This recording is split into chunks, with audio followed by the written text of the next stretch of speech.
এখানে আমরা একটু তাকাই, 3 বছর পর কত টাকা পরিশোধ করতে হবে। 50,000 টাকা ঋণ নিচ্ছে। কত টাকা? 3 বছরের জন্য ঋণ নিচ্ছে। আমি একদিন গল্প করছিলাম, আমি ইসলামী ব্যাংক থেকে আমি নিয়েছিলাম হলো 1 লাখ টাকা। যেটা ঋণ নেই ওটার নাম কি? বাহ, এই তো ভালো মনে আছে।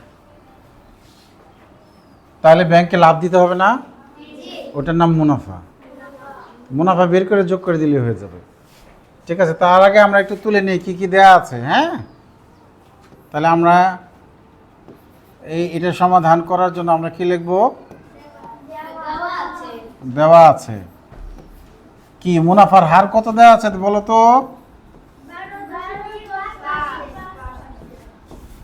মুনাফার হার 12.5%। সময় কত দেওয়া আছে? 3 বছর। আসল কত দেওয়া আছে?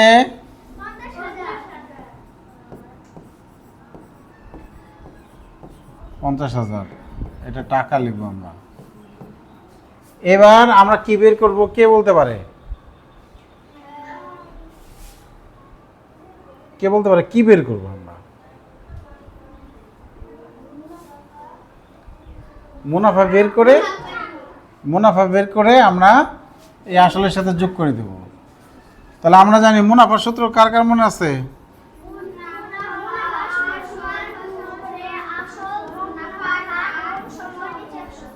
বাহ, অনেকের তো খুব ভালো মনে আছে। সবগুলো উপরে, নিচে খালি 1,00,000, তাই না? তাহলে আসল গুণ হার, আমি সংক্ষেপে লিখলাম, হার মানে মুনাফার হার।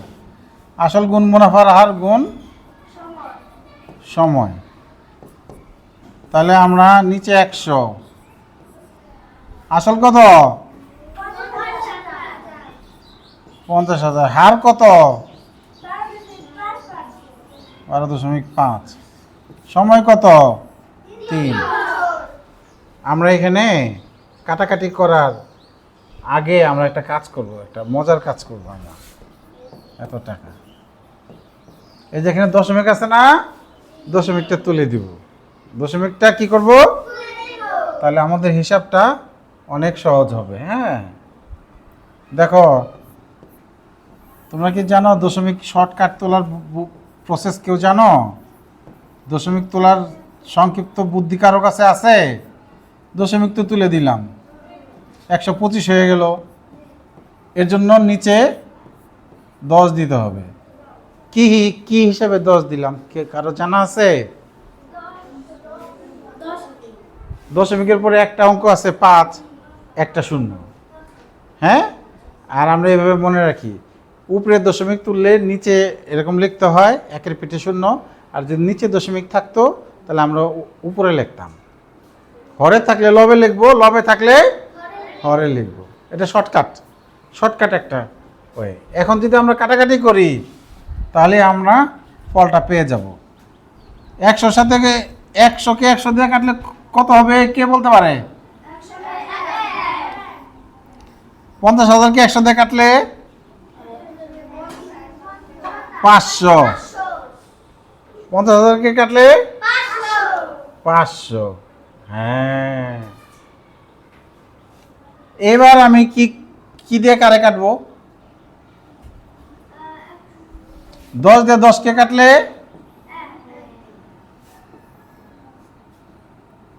হ্যাঁ, 10 দিয়ে 10কে কাটলে 1। 500কে 10 দিয়ে কাটলে নিচে আর কিছু আছে? কাটাকাটি শেষ, লঘিষ্ঠ আকারের প্রকাশ শেষ। তাহলে এখন কি কাজ? উপরের গুলাকে গুণ করে দিব। 500 গুণ 125 গুণ 3। উপরের গুলাকে কি করব? আমি এক কাজ করি, 50 আর 3 গুণ করি। তাহলে কত হয়? 50 আর 3 গুণ করলে 150। এবারে দুইটাকে গুণ করে দিব। 50 আর 3 গুণ করলে 150। এবার আমি এটাকে গুণ করব। ঠিক আছে? তাহলে 0, আজকে এত হ্যাং করতেছে, 0 0 0, 5 5 25-এর 5 হাতে আছে 2, 5 2 10 আর 2 12, 2 হাতে আছে 1, 5 চোখে 5 আর 1 6, আর 1 দিয়ে গুণ করলে কি যা তাই 5 2 1, এখানে 1 ঘর বাদ, তাই না? তোমরা তো জানো এগুলো বাদ রাখতে হয়, এখানে 1 ঘর বাদ রাখতে হয় আর এখানে 2 ঘর বাদ রাখতে হয়। 0 5 7 8 1, আমি একটু চেক করে দিই, আমার এখানে ক্যালকুলেটর আছে, আমি এখানে চেক করে দিচ্ছি আমি গুণটা ঠিক করলাম কিনা। হ্যাঁ হ্যাঁ, 50 গুণ 125 গুণ 3, 50 গুণ 125 গুণ 3, 18,750। ঠিক আছে, তাহলে উপরেগুলো গুণ করলে 18,750 টাকা। এত টাকা আমার ব্যাংকে লাভ দিতে হবে। এই টাকাটা কি করতে হবে? ব্যাংকে আমার মুনাফা দিতে হবে। কি দিতে হবে? আর 50,000 টাকা যে লোন নিচ্ছিলাম এটা দিতে হবে না? এটা তো বেশি দিতে হবে, 50,000 টাকা। তাহলে আমার প্রশ্নটা করছে দেখো 3 বছর পর মোট কত টাকা, মোট। তাহলে কি করতে হবে? আমি কার সাথে যোগ করতে হবে? তাহলে 3 বছর, আজকে এত হ্যাং করতেছে বাবা। যাইস না আল্লাহ আল্লাহ, ঠিক করে দাও।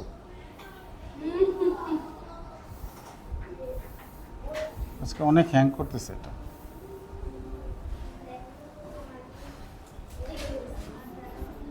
তিন বছর পর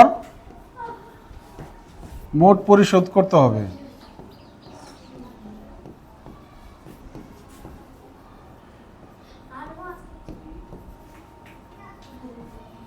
করতে হবে 50,000 যোগ 18,750,